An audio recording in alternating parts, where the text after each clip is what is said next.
Good evening and welcome to our Asian Americans panel in association with KEET and PBS, showing the Asian Americans documentary series on Asian American history in the United States. And I'm so happy to welcome tonight a wonderful bevy of guests. Among them, I don't know what order they appear in on your screen, but on my screen, I have the I'm sorry. I want to make sure I don't screw this up.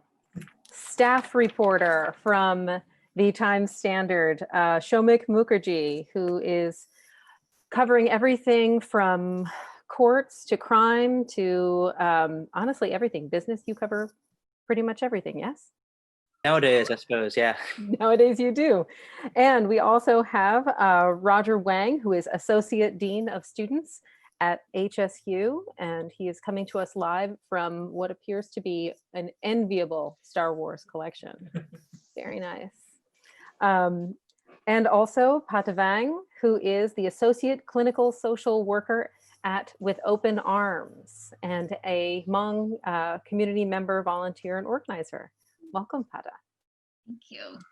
So before we get into conversation with our panelists, we are going to share a viewing party, if you will, of a couple of things. First, we are going to watch the screener, which previews several episodes of the documentary series. They touch on everything from immigration way back in the 1800s and Angel Island. They also touch on Asian American arts movements and their association with civil rights in the 1970s. And we are also going to see information about the tech boom in Silicon Valley and how much immigrant communities contributed to that. And we're also going to look at how the original dreamers, Teresa Z, impacted how we view immigration, and especially the immigration status of undocumented young people, and how 9/11 impacted that the entire unfolding of that bill. So without too much further ado, and with great thanks to KEET, Taiko Swing, and PBS for putting this together for us, we would like to show the screeners as well as a couple of videos that local Asian American people in Humboldt County filmed in order to talk about their experiences. Thanks so much, and we'll see you back in about 30 minutes. Hi, welcome back. I hope you enjoy the screeners, and I hope they will entice you to watch episodes from the series, which are available to screen online through June 9th. So you have days, but like, don't wait till June 8th to watch them all and get bleary-eyed just binge watching. Catch up on all of them. They're all great. And quick reminder before we get to talking to our lovely panelists, we desperately want you to fill out the survey. Please fill out the survey. It's very helpful for us in terms of programming for KEET. It's helpful to PBS. It is helpful to the grant folks who have generously helped us to fund this.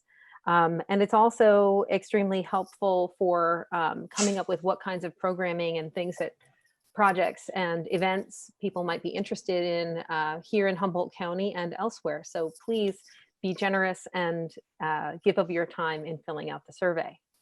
And again, thank you to KEET, Taiko Swing, Humboldt for making all this possible. And we are back with our panelists, including Roger Wang, who is the Associate Dean of Students at Humboldt State University.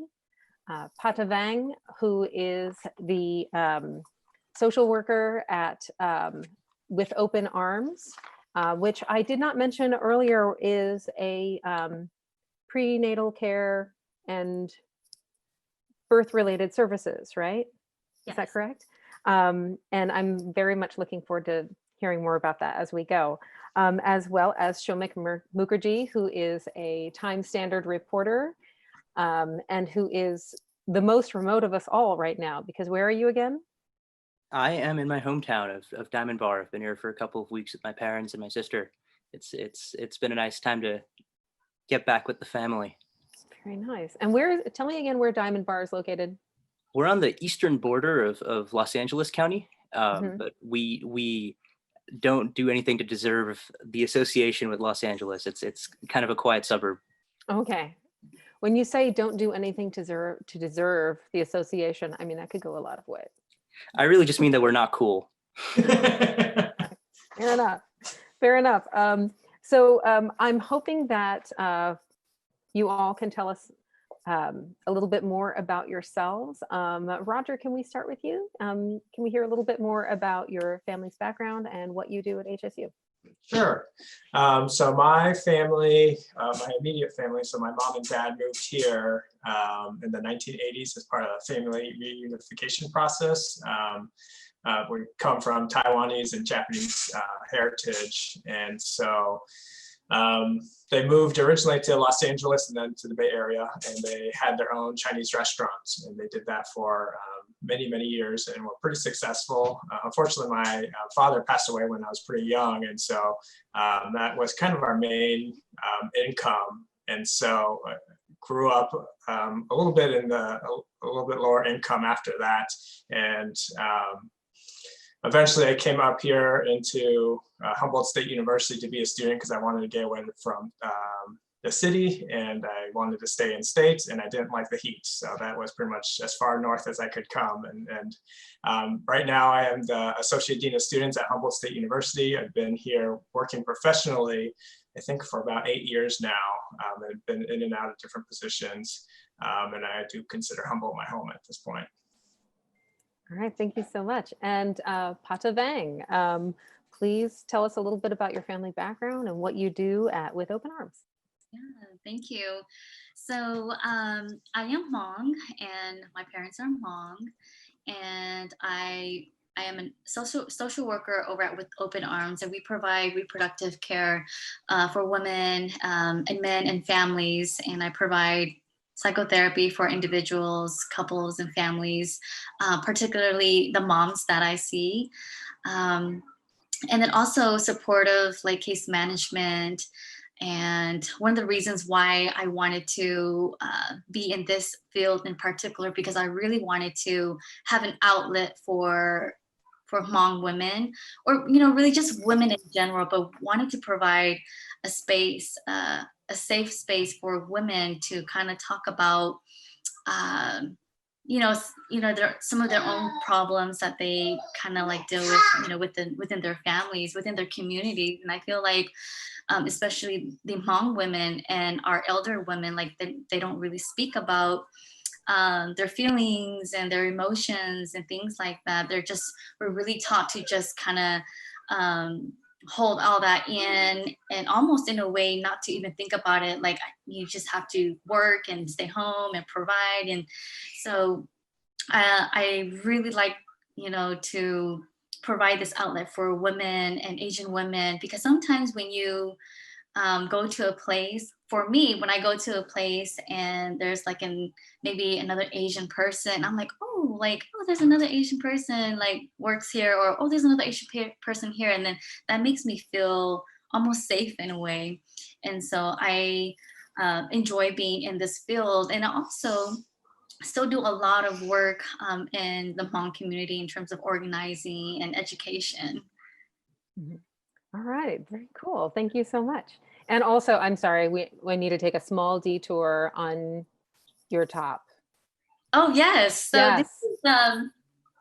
is what you see here, this is Hmong art. So we call this bando, and this is more like a modern type top, and so it's made just to a top, and so you can see all the patterns here, and it's Is really it embroidered or is it dyed or it's it is embroidered? embroidered. Yes, yeah, Wow, it's amazing. It's beautiful. yeah. I feel a little underdressed. Um, Thank you so much. And Shomik, please tell us a little bit about yourself from the far reaches of Diamond Bar.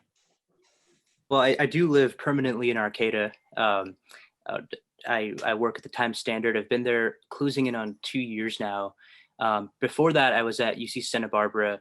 and I'm originally from here in Los Angeles County, so I'm just making my way up north with each chapter, I suppose.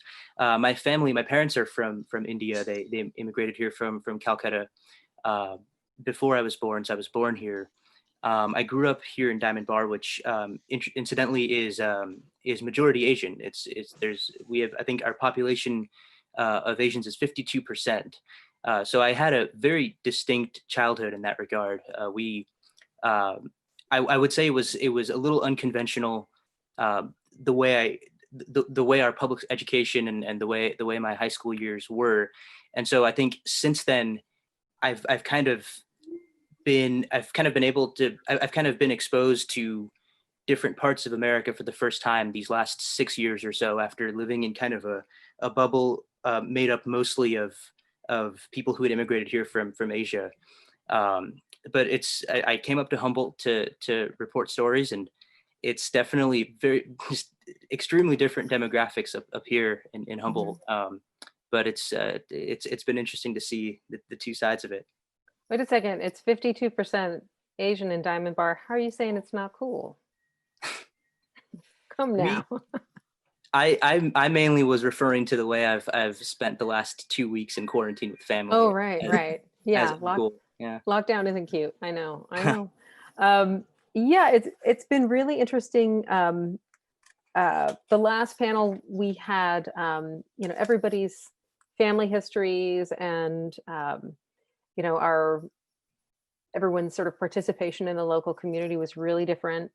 And we looked at some of the same stories that are in the screeners from tonight. But I imagine that everybody's experience of them was really different. From the screeners, are there any of these stories that really struck you personally as you watch them?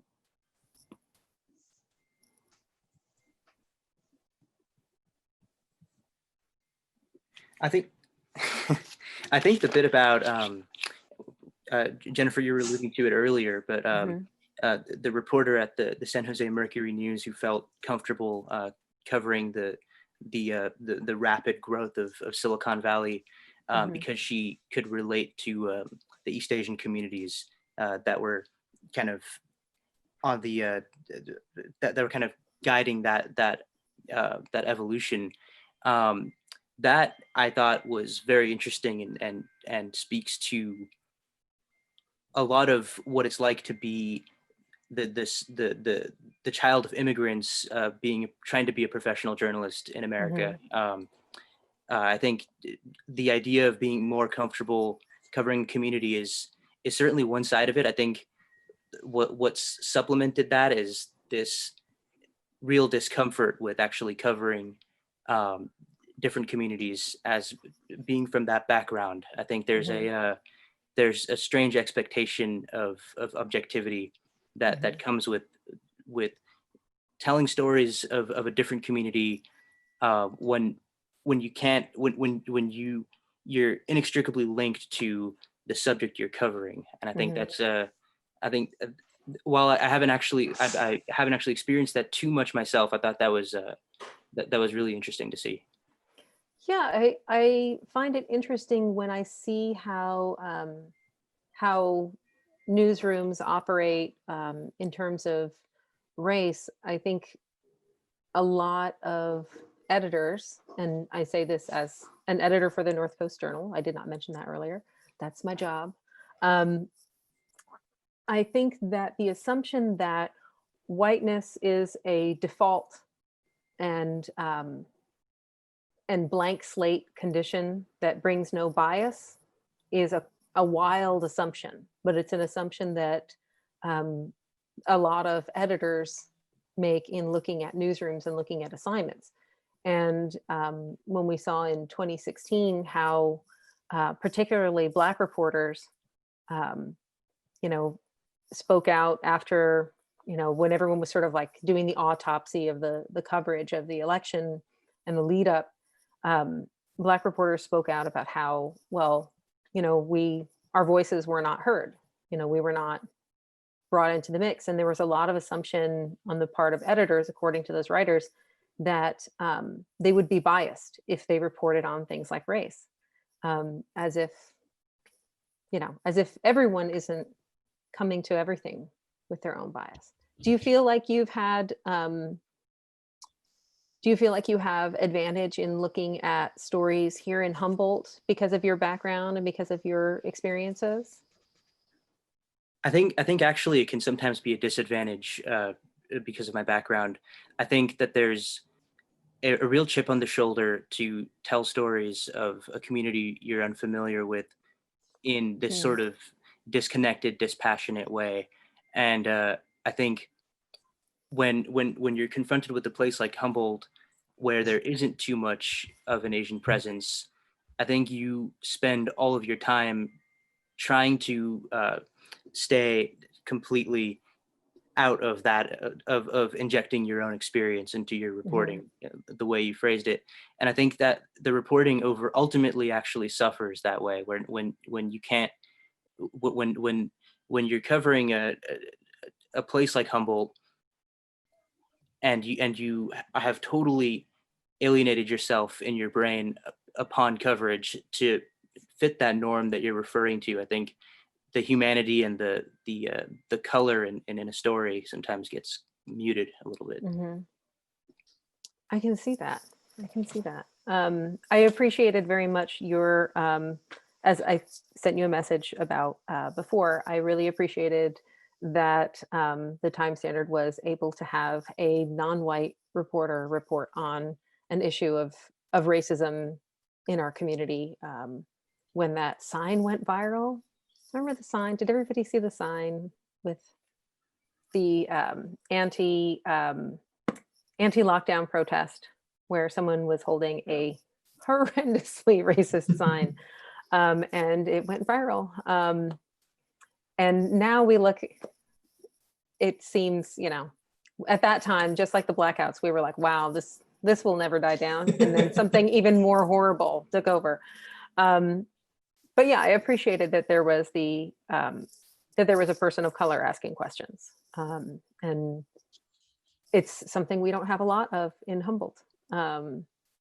So I have an idea now of how your background affects your work at with Open Arms, PATA. Are any of the stories that we watched in the screeners or in the personal stories, did they strike you personally? Yes. So Chuck heard his story, so it's very similar to my parents' stories.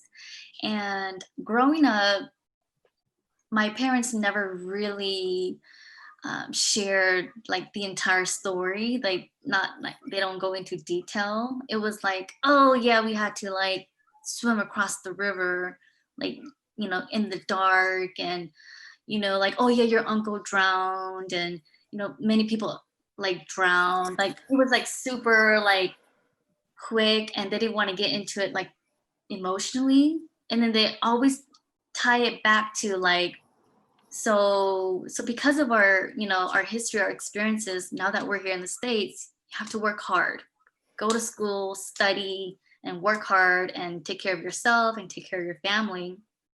So when Chuck shared his stories, like every time I hear an elder speak, of their experiences, it hits home definitely, and my heart just like breaks, and I'm just like, oh my gosh, like how scary. Like I can't believe that they went through that. I can't believe that my mom had to like swim. She didn't, she wasn't really good at swimming, right? And so it's like, oh my God, that's what you did. That's what you guys ate in the jungles. Like that's like their survival skills. Like sometimes I'm just like in disbelief, like, whoa, like they went through so much. And it just breaks my heart that, I like it's just really hard to like really imagine like going through all of that. And so like being brought up here in the States and having the opportunity to like have education, like I'm very proud, and I want to make my parents proud, and I want to make sure like, like thanks for bringing us out here, and now I'm like now I have my own family, and now I have to make sure that I work hard to take care of my family, and also to like really um, maintain the culture, the language, and the food. Mhm. So definitely Chuck's story, it really, really resonates with me.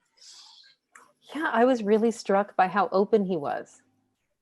And that's also like a surprise for me in terms of a generational expectation. And he defied my expectations of what somebody of his generation would talk about so openly. It was really beautiful. Yeah. So tell me, Roger, what spoke to you of those screeners? What stood out for you? I Oh, think hello. what I really like, I like all the stories. I really like the local stories too. I think what really spoke to me, at least right now, was Patsy Mink and her work as the congresswoman, and helping with very important legislation like Title IX. And I think Mhm. it really highlights the role and the importance of Asian American voices in activism and creating change here in the United States. And I think that often, Asian Americans aren't typically known for activism or, speaking out against things. And I think it's important to hear those stories and know that there's a history, of that. And we really need to talk about that, understand that, know the history, and, recognize its role today, because there's Mhm. so much going on, obviously this week, but also, all the time. There's so much going on that impacts us, but impacts the communities around us. And it's really important that we are active in that and don't remain silent. It was really striking, that scene where she gives the speech at the convention and talks about how we can't, sleep on civil rights, that we can't, back down on civil rights. And I feel like that's still a conversation that you see in mainstream politics. And I think there was a big debate over identity politics, et cetera, et cetera. And I feel like her words and her positions were really resonating now. And so that your mention of not thinking about Asian Americans as being a political force necessarily, I'm wondering how people in your circles, people in your families, are responding to the political moment that we're in now, and in the wake of the killing of George Floyd, and in the whole week of protest, riots, demonstrations, and really brutal police response. Anybody who has something to share about their how people are responding in their circles and in their communities. I think for me and my circles, I was talking earlier just privately, I think my mom and some of the older generations, Lisa and my circles, are a little bit more hesitant to engage in the topic, and are more focused on, what often people talk about in these is the looting and the riots and the violence, and they're against those things. I think with my colleagues and my brother, who's, and just people around my age, or at least maybe second generation, or, weren't direct immigrants, I think are more engaged in supporting and being aligned with the Black Lives Matter movement and with other people of color to address, police brutality and the racism that we're facing. I think, prior to this week, there was a bunch of issues with people calling it the Chinese virus and Wuhan virus, and the anti-Asian sentiments that were happening all over our country. And there are numerous occasions, there's historical occasions where Asian Americans have been targeted with the same type of violence that we're seeing today. And I think it's important that to recognize that we're all in this together. And I think it's sometimes, you know, the Asian American can kind of be divisive on this. And I think we're seeing that with the Hmong police officer that was part of one of the 4 officers that arrested George Floyd. And really, I think sometimes it can happen. I know it has happened in the past where Asian Americans will side with the Asian American person just because they're Asian. And I think it's important, just like, you know, whenever there's an issue at hand, I think we need to really focus on that and not just side on whoever's race we are a part of or whatever it is. Yeah, I think earlier when we were, you know, sort of while the films were playing, Pada, you were saying that people have sort of come to you with the expectation that you're going to have a full statement, or that you are in some way to answer for what's happening, and because you're a Hmong, that the expectation is that you should be doing something, fixing something as a Hmong individual. Yeah, and so I mean, I think that it's so hard because everyone has their own opinion about what's going on right now within our nation, and like in my how people are responding in my circle, like people are really upset, like with what's happened to George Floyd, and also you know where there are other Hmong people who are supportive of Black Lives Matters, and there's also another group of Hmong people who are like, you know, like, wait a minute, like why should we support them, because they were like attacking Asian people because of the coronavirus. And so there's a lot of that right now happening within our community. And it's really difficult. But I believe that as a Hmong, one of the Hmong leaders in this community, I feel like we can definitely, you know, have dialogue. We can like certainly talk about this and share, you know, thoughts. But the hope is that we all can have a little bit of understanding of one another. Like coming in, talking about this with an open mind, so that I can help you understand something and you can help me understand something. So there's room for us to heal together and do better. Yeah, I am struck by, I read an article in the New York Times about how relations between Hmong community members and Black community members. And I was struck by Fong Lee's mother, Fong Lee being the young man who was killed by police in 2006. And I believe he's a Hmong community member. And his mother came and spoke out in support of the protests over the killing of George Floyd. And it was very moving. And it was a solidarity that in some ways the Hmong community has, it seems to have access to a solidarity with the Black community because they're facing some of the same issues.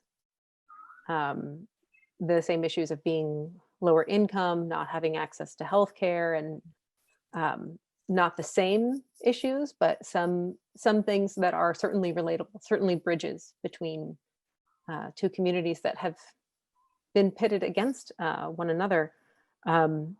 Someone commented among our viewers from Dorothy, with more Asians being in California than the Midwest where I am. Someone's in the Midwest.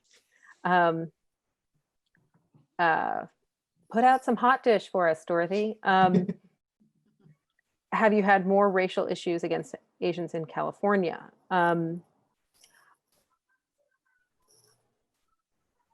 I don't know. I haven't lived in the Midwest. I can't say. And I think it depends on where in the Midwest. So like Minnesota has a huge Hmong population there. And you know, depending on how immigration patterns go, you know, it's surprising where you might see an Asian American community, you know. I think, you know, like Shomik, you know, I grew up in South Bay, and I grew up in a predominantly Asian American community. And I think, you know, there's definitely, you know, when you're in a predominantly Asian American community, I think you can isolate yourself a little bit more to not deal with those things. There's definitely issues, especially with the coronavirus and Asian Americans being targeted all over the country. I don't think there might be more incidents in California just because there's more Asian Americans, but I mean, I know that they're happening, I'm sure, in the Midwest and all over. So yeah, I mean, like what you're saying with Fong Lee, I mean, he was from Minnesota, same type of thing as, you know, the officer thought he was carrying a gun, felt threatened, and killed him. Remind me what he was holding. Was it a pen? He had something. I don't even know if he was holding anything. And so, I mean, he was killed. I mean, there's plenty of other situations where it's the same things that are happening to George Floyd, and so many. I mean, we hear week after week where a Black person or Latino person or another person of color is killed by a police officer or just somebody. I mean, the what was his name? The guy Ahmed Arbery. That's what it was. Yeah. He was, you know, jogging, and you know, people were chasing him and killed him. You know, that's Former law enforcement, I believe, but yes, no longer law enforcement. That. But yeah, and you know, we talked about that actually during the last panel, and the creepiness of, because we talked about Vincent Chin, the creepiness of the father-son vigilante duos, or the father and son, you know, murdery duos, is not lost on me. It's really something to see the intergenerational passing down of violent racism.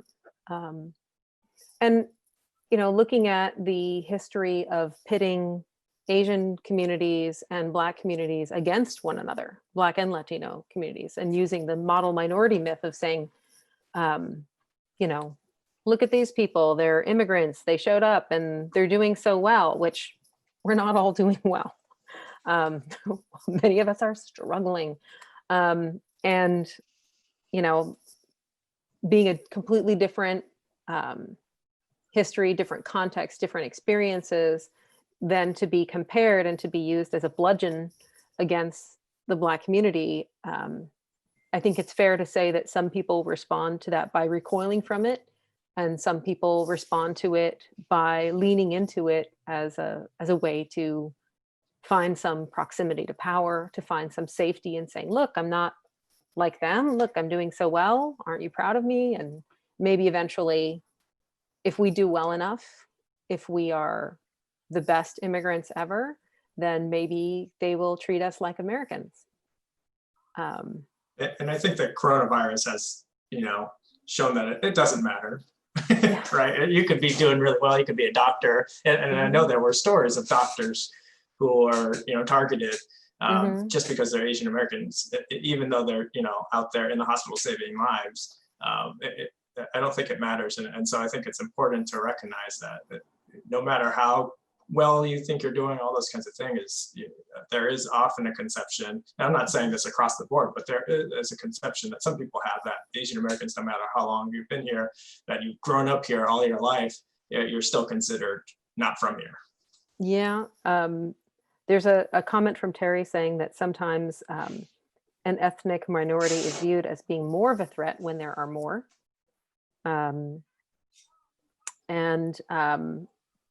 Before I go on to Dural's question, I wonder, Shomik, did Hari Kondabolu's comments about post 9/11 walking around being Indian speak to you in terms of racism that he's encountered, that you might have encountered? It didn't speak to me in the sense that I've encountered it personally. I was very young when 9/11 happened, but stop reminding me. Yeah, I was old enough to see some of the things that were going on, though, and I think that Indian communities certainly looked, the impulse was to reflexively look into their own in-group and feel a sense of comfort there. Like a South Asian friend of mine was saying the other day, thank God the coronavirus didn't emerge in India, because of the associations that people could have made about hygiene and just the worst possible reactions. But even that was sort of a real team sports thing to say, that thank God it wasn't us. And I think that in the wake of 9/11, we saw that quite a bit. I think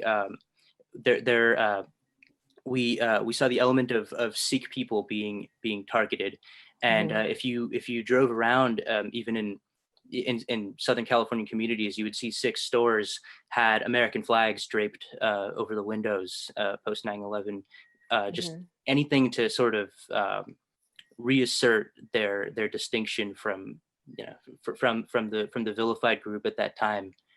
So I think there's that definitely did speak to me. And then Hari Kondabolu has been around for a long time since, and when he said that, he then used his platform or his medium to address those social issues. He certainly has. He's to almost to the extent of not being very funny. He's been very stubbornly serious, exactly. Yeah. It's interesting what you say about the American flags. It makes me recall stories of people wearing buttons that say "I am Chinese" during World War II in order to not be mistaken for Japanese. And it's very hard to have a solidarity when distinguishing ourselves is a survival technique, for sure. So Doral was asking, has anybody been affected or attacked or harassed around here or blamed for the coronavirus? No, not personally. No, I don't got to hunt anybody down for you. I work with a lot of students, and I know, some of them, whether on campus or off campus, had some issues, whether with coworkers or other students or whatever it was. A lot of times it's microaggressions where it's kind of a small comment of, oh, were you in China recently or whatever it is. I think what you're pointing to is, people can't, and I think that's the importance of why, for me, Asian American identity is important. I of course identify with Taiwanese and Japanese ethnicity. I grew up eating that food. I grew up with those customs. But I think with the Asian American identity, most people don't know the difference between, Sikh and an Indian or a Muslim person or a Chinese, a Hmong or a Japanese person. I saw a retweet recently I think it was somebody from Thailand and their mom saying, oh, make sure you're speaking Thai outside so people know you're Thai. They won't target you that way. And they responded, people don't know what Chinese sounds like or whatever, or any of that stuff. And so I think the importance with the Asian American identity is we are in this together, right? So Japanese Americans who are citizens were interned during World War II. So since Chinese Americans or Chinese people came here, early 1850s, they've been targeted. And I think it's always important. We've never gotten that point where there's not that target. I think sometimes we have that falsehood that things are okay. And again, like I said before, I haven't been targeted personally. But besides that, I think there's always this assumption that I'm not from here or I'm not American. And I think, while nobody has targeted me for coronavirus, it's still important to acknowledge that does happen across our state and our country, and our leadership is not exactly helping any of that. No, and apparently now courting the Asian vote, which I'm super excited for how that campaign is going to go. I can only hope it goes as well as his Black courting votes. I don't know. I still harken back to that time he ate a taco salad on his desk in order to sort of appeal to the Latino vote. I'm hoping for something. Maybe a little PF Chang's. I don't know, something. And so Dorothy commented, this is terrible. Dorothy says that when she was a baby in Maryland, people tried to stone me to death, and my mother protected me with her body to save me. Finally, a bystander came by and helped us to get to safety. My sister looked American, so they left her alone. And that's the whole thing is terrible. But that my sister looked American is something. And what is it to look American, right? I mean, is it the way you're dressed? Is it, you know, how much eyelid you've got? Is it, you know, there are a lot of things that could make somebody think you're American or not. For a mixed racial person, it's really, it could be lighting. And, you know, lighting, context, whether I bought the right hair dye, but it is directly related to our survival and related to how people perceive us and what characteristics they find in us. I was struck by the story of Silicon Valley, and there has been a lot of, you know, anxiety about, you know, Asians taking over in medicine, in tech, at universities, things like that. But it was interesting to me that it was a kind of a split story of, on one side, this guy who had, you know, one of the creators of Yahoo, right? That he's this tech genius who's got this zillion-dollar company. And meanwhile, you know, while he's this titan of the industry and very much conforming to the idea of Asian American success and, you know, at least technical intellect. And meanwhile, there are all these Vietnamese people doing piecework, and it's basically slave labor. It's basically sweatshop labor. They might as well be, you know, sewing T-shirts in the Bowery, doing this board work. It seems to me that we have multiple Asian American experiences happening and very little acknowledgement of it, I think. I was very pleased to see that connection being made in that story. Question from Maryland. What can we in our Humboldt County community do to come together in solidarity to support our African American communities here and throughout the country?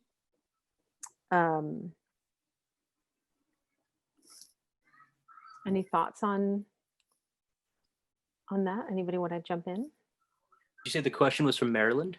Yes, it's from Maryland. Could there possibly be a Humboldt County in Maryland? Or could it be that it's Maryland being auto-corrected? Maybe that's There you Maybe. go. I bet it is Maryland. It's Maryland. It is Maryland. Hey, Maryland, what's up? Yeah, what do we think about that? As Asian Americans, what can we do to be supportive in this moment? I think, you know, a lot of the things I'm seeing is on social media. I think it's just educating yourselves. I think it's not to, I mean, Pato was saying earlier is everybody has strong opinions. I think it's important to educate your opinion. So, you know, if you do have a strong opinion, you actually, you know, can speak from knowledge and what other people are saying and not just, you know, your gut reaction. Sometimes we want to do that. I think there is a Blackness kind of thought in a lot of Asian American history. And I think it's important to own that and also recognize that and to support African Americans, other people of color in their struggles, because it's our struggles. So, you know, whether that's showing up to a protest or I mean, I think there's other ways to support people. I think one big one is just not to be one of the people who's shutting it down or condemning it or whatever. I mean, people are reacting to something that they've been dealing with for generations, centuries, and I think it's important to support that because it's the same it's the same kinds of things that we've been dealing with. Obviously, we have different histories and different kind of experiences, but we're in this together. The question was, could you actually repeat the question? Yes. How can we, in our community, what can we do to come together in solidarity to support our African American communities here and throughout the country? I think that we're probably the wrong panel to, well, I mean, I think that it starts with listening to Black voices and listening to the Black community and what they've been saying. I think that at best we could sort of paraphrase some of the messaging that we've been receiving, and that messaging, at least this time around, has definitely been more purpose oriented than ever. I would say. I think that some of the things you're hearing are to support Black-owned businesses in your community, to donate to activism groups and groups that are advocating for policy changes that can prevent an incident like this from ever happening again. There was one that was Campaign Zeros, the nonprofits can't wait for 8. The 8 things that would reduce police department brutality cases by 72%. That's been making the rounds today. Another thing is to use one's own platform to push the ideas that people are trying to communicate about this, to get past the imagery of what we've been seeing this last week and get to the sort of literature and discourse that's been occurring in the Black community for a very long time, to share that messaging and to amplify those voices. I think that's another one that I've been seeing a lot. Yeah, I think that's a very wise approach. Yeah, I really like the listening part. You know, we just have to hear each other, right? And I think that, you know, if we can hear each other out and then really asking, like reaching out to the Black and the African American communities and say like, hey, I'm here. Like, what can I do? Right? Really asking them like, what can I do? Or what can we do as a community to support you guys? And asking them that question and then going from there. I think one last one that I've been seeing shared by some of my friends who are also second generation immigrants is that, or I guess first generation immigrants, is this notion of correcting generational bigotry and ignorance that you notice in your own extended family. I think that their anti-Blackness is not limited to a party or a certain portion of the American population. I think it exists in a lot of places and in a lot of households, and often goes kind of unfettered at the dinner table and in the way we consume media and entertainment. I think that kind of correction, or at least the start of the conversation, the assertiveness of forcing the discussion into how we engage, you know, our uncles and aunts on Facebook. I think that's responsibility that I've seen being communicated. Yeah, just really leaning into the discomfort. And I think one thing that I have noticed is that I haven't ever seen a conversation about racism and anti-Blackness go well when it begins with denial.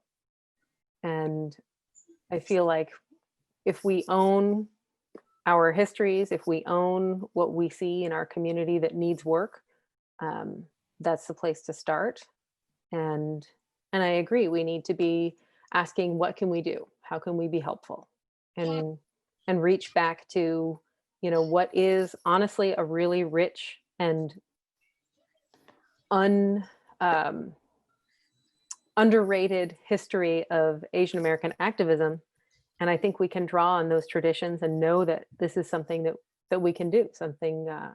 And the story of Yellow Pearl, in one of the screener preview, Which, okay, John Lennon says it and it sounds a little bit like Yellow Peril. And I was like, John. But Yellow Pearl, having been in that, civil rights, folk music milieu, and having, connections to all these different communities, it's kind of wild, kind of wonderful. And those connections also come through the arts. I feel like not all of the work to be done is necessarily done in the street. I think a lot of it is, around the dinner table, but I feel like there's a role for arts to play in that too. Arts and media. And I look at some of the really great work that we've seen locally in Humboldt County, and I feel very, I feel fortunate to see working artists in Humboldt taking on big issues. And I feel like we're going to see more of that. And I'm looking forward to seeing more of that from the Asian American community, especially since we have not necessarily been viewed as a creative group. Hello. The emphasis on, the model minority myth of us all being very good at math and science,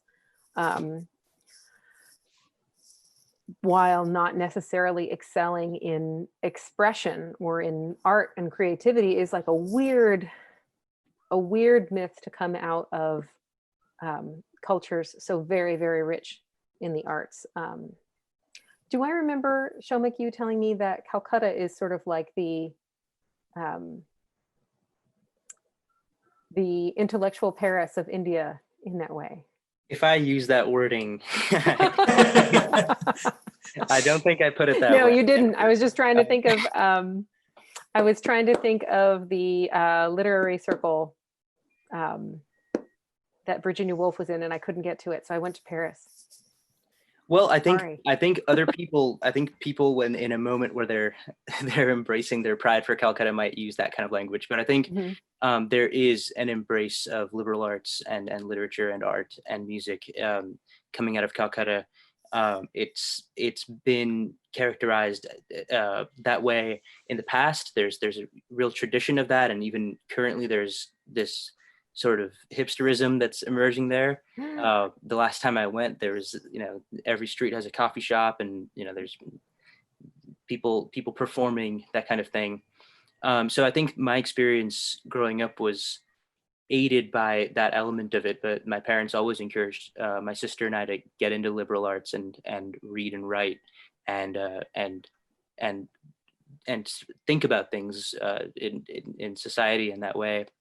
I think Jennifer, you're totally right. The embrace of STEM has, I think the embrace of STEM definitely drives a real staunch centrism into immigrant communities, or at least, an impulse. And immigration limited, and immigration being limited to people with certain degrees and working in certain backgrounds certainly changes. Just like only allowing Chinese immigrants to have restaurants and laundromats changes everyone's perceptions of them. Sure. But yeah, what a terrible job your parents did encouraging you to write, and now you're a journalist. It's the worst. I'm so sorry. If the idea was to maximize job security, then you can say that unironically. They've made a huge mistake. I have made the same dumb mistake, so I can tease him about it. Okay. Right. But I really so much appreciate all of you sharing your stories and sharing your views on all this stuff. And I absolutely want to hear more as things evolve, especially with the protests and the response to the protests. I'm hoping that we can catch up again and talk about this, and maybe someday even in person. That's the hope. At Roger's house, because I want to see all his figurines.